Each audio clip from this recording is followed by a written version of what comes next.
Bonjour chez vous, moi c'est Claudette, bienvenue sur ma chaîne. N'oubliez pas d'aimer, de commenter et de vous abonner. Aujourd'hui nous allons parler d'un sujet un peu plus complexe, le choix de Dieu. C'est un sujet un peu plus vaste et aujourd'hui nous allons parler en référence de Moïse. Je nous invite à suivre l'histoire de Moïse attentivement, de les débuts, parce que c'est de cette histoire que nous allons situer notre personne, que nous allons situer ce dont nous voulons entendre de Dieu en ces jours.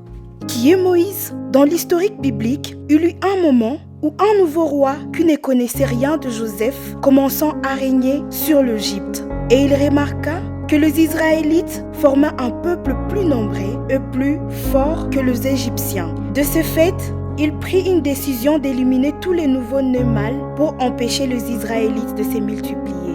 D'une liaison d'un couple de la tribu de Lévi, naquit un garçon que la maman ne sut comment protéger. Elle décida de le cacher dans une corbeille en tige et de poser la corbeille parmi les roseaux au bord du Nil, où la fille du roi Pharaon la retrouva et vit l'enfant et en pitié de lui, prit de dispositions pour qu'il grandisse, et la princesse l'adopta et déclara: puisque j'ai tiré et je t'ai tiré de l'eau, je te donne le nom de Moïse. Un jour, Moïse se décida d'aller rendre visite à ses frères israélites. Et, de loin, il aperçut un Égyptien en train de frapper un de ses frères hébreux. Alors, il tua l'Égyptien. C'est à partir de là que Moïse devenant nomade, et après un bon moment, il trouva refuge chez Jéthro, qui devenu après un bon moment son beau-père.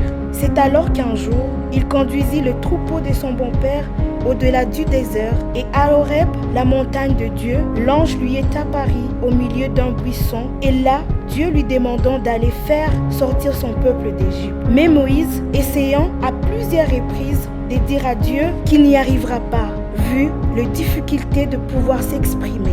Mais Dieu lui dit: je suis et je serai avec toi.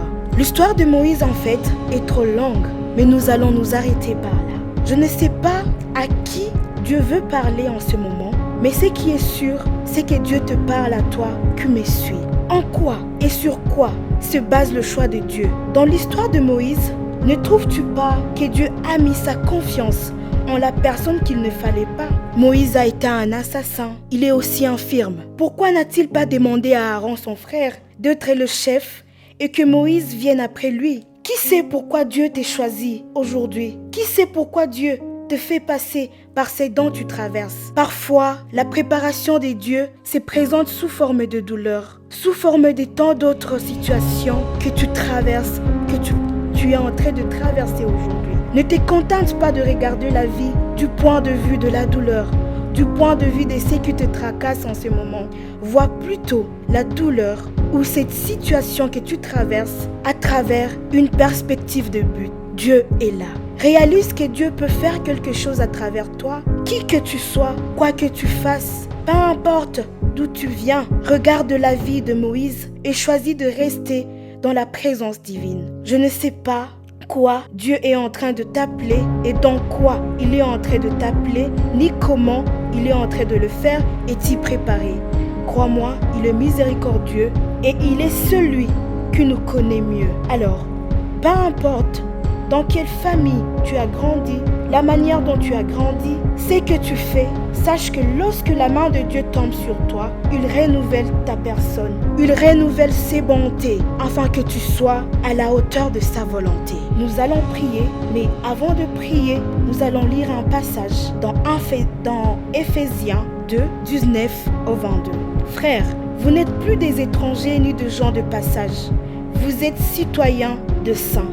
Et vous êtes aussi concitoyens de saints. Vous êtes membres de la famille de Dieu, car vous avez été intégrés dans la construction qui a pour fondation les apôtres et les prophètes. Et la pierre angulaire, c'est le Christ Jésus lui-même. En lui, toute la construction s'élève harmonieusement pour devenir un temple saint dans les seigneurs. En lui, vous êtes aussi les éléments d'une même construction pour devenir une demeure de Dieu par l'Esprit Saint. Prions. Père éternel, merci pour ta grâce, merci pour ta miséricorde et merci pour ta présence. Au-delà de nos apparences, au-delà de nos personnes et nos personnalités, Père éternel, tu règnes.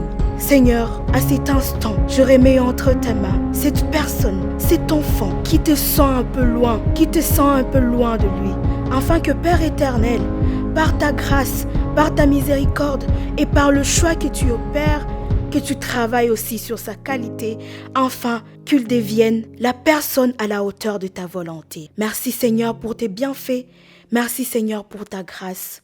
Nous avons prié ainsi. Amen.